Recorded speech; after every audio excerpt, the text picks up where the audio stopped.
All right, y'all.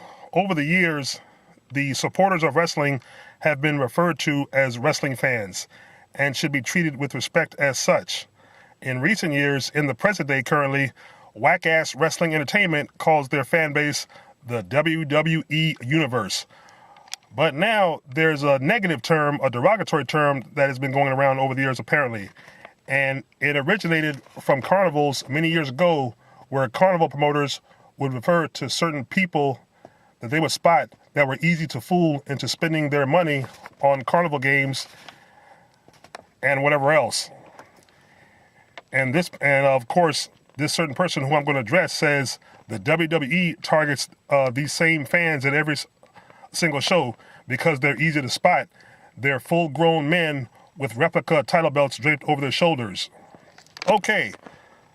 Now, the word I'm going to talk about and address is called marks. Now, to me, calling a fan a mark is a derogatory negative term. And the son of a bitch I'm going to address, he's been in the wrestling business for 25 years, as he said on his podcast.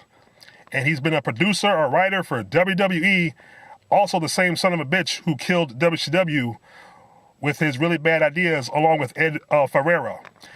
And the piece of shit I'm talking to is Vince Russo. Look here, Vince, you don't know me, but you will. Here's the thing.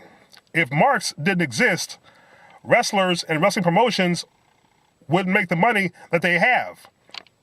Isn't it your job to sell merchandise to these fans? And that's what I'm going to call them, fans. Isn't it your job to make money off these people? Aren't they your bread and butter? If a grown man didn't buy a title replica belt, if a grown man didn't buy the tickets to see the wrestling shows, you wouldn't have shit. So Vince Russo, living your lavish lifestyle in that nice house was because of the money you made from the so-called marks, as you call them. If a fan wants a picture, even if it's with a title replica belt over his shoulder, you should respect that fan and oblige, especially if his name is Larry Francis, a 34-year-old man who drove your bitch ass around Vegas and took you to the airport at 4:30 in the morning. I think you kind of owed him a selfie with a title replica belt. So Vince Russo, you are full of shit. And I'll tell you something else. If it wasn't for us so-called marks, as you call us, you wouldn't have that nice house. You wouldn't have had that nice paycheck over the years from WWE. Now we understand it's a hustle. Okay, on your side of the hustle, I guess that makes sense. But to us grown men, who most of us work, have jobs, and we earn the right to buy those belts. We earn the right to buy those tickets. And you have the nerve to tell on the podcast, well, that man taking a selfie with a fan with a title replica belt is taking it too far. Okay, and you say if a parents buy a belt for their kids to make them happy, that doesn't make them a mark. Bullshit also. If a little kid or a grown man wants to buy a title replica belt, that's their prerogative. That's their right to buy a belt. They're not a mark either way. And I don't call them marks, and I wouldn't refer to them as marks.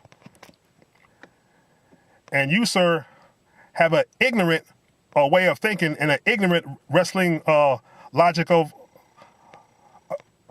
ignorant way of wrestling logic of philosophy because you're in the business. And you say you're going to always be honest? Motherfucker, you deceased being honest day one when you entered the wrestling business. You even said it, and I quote it in the article, kids are supposed to believe wrestling is real. Wow, Vince, great way to expose the business. No, when I was a kid growing up, even my classmates, my friends knew it was fake. They used to make fun of me because at times I believed it was real because it was so tough. But I knew classmates who actually saw wrestlers having dinner together, the same ones that would bash each other with a chair. So we kind of got the hint already it's fake if they're somewhere later having dinner together, drinking beer, partying, or whatever. But let's take a look at the definition of a wrestling mark. Okay, here's what I found, written by David Griffith in 2005. A wrestling fan who does not or chooses not to follow the backstage politics of the actual sport, prefers to believe in the characters and angles they watch unfold on television as real, unaware of how choreographed and prearranged it is, prefers to cheer for a specific wrestler even if general consensus by the internet majority is that they suck, is a total dumbass redneck member of the audience who needs to stop living in 1998 and learn the days of Stone Cold Steve Austin and The Rock are long dead. Okay. Most of us know, educated fans know the days of Stone Cold and The Rock are long dead. It's gotten worse since then. At the same time, Vince Russo, come on. See, this is where the hypocrisy comes in. You call us marks, but yet a lot of the marks have subscribed to your website. You know, Vince Russo brand, or I call it Vince Russo bullshit. Maybe us marks should stop paying you $3.95 a month to listen to your big mouth.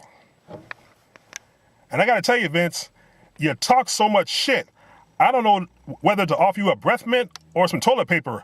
Like either would do you any good. At this point, and then just looking at that face, that's the face only a baseball bat or a fist could love. I mean, really, check yourself and look in the mirror and think about what you're saying. Us marks don't have to listen to you. Us marks don't have to put money in your pocket. See, you call us marks, but yet they put money in your pocket, bread on your table for all those years. And yeah, I know Vince paid you for being just a writer and producer, but the fans bought the tickets. The fans bought the pay-per-views, which helped pay your salary as well as Vince. Of course, Vince, got the biggest cut. Let's just call a spade a spade. So guys, you see the contradictory here, the contradictory thinking, the ignorant thinking. You're calling us marks, but yet we still put money in your pocket and you still take it. So think about what you're saying, Vince. Think about what you're saying. Oh, and Larry Francis, if you ever see this video or can hear it, next time he wants a ride, tell his punk ass to walk. And Vince, with all the money that you've made, why don't you have your own car to get around in? Anywhere you travel, you should be able to afford a rental car. No one should have to taxi your ass around. So with that being said, I'll finish with this. I'm not a wrestling mark, even though you might call me one. I'm a wrestling fan, but with today's standards and today's technology, we can access your shit or hack your shit for free. So we ain't got to put a dime in Vince McMahon's pocket. And Vince, I don't got to put a dime in your pocket. And I'm going to make sure you get this video because I'm going to send it to you 2 ways. And hey, if you want to have me on your show, and you'll say anybody who comes on your show is going to lose or get buried, I don't think so. You haven't met me yet. And I'm going to introduce myself. I'm the Professor Malik X. Hashtag YWC. I'm coming at you, and I got backup too. So, leave your thoughts and comments. Like, share, and subscribe. Peace.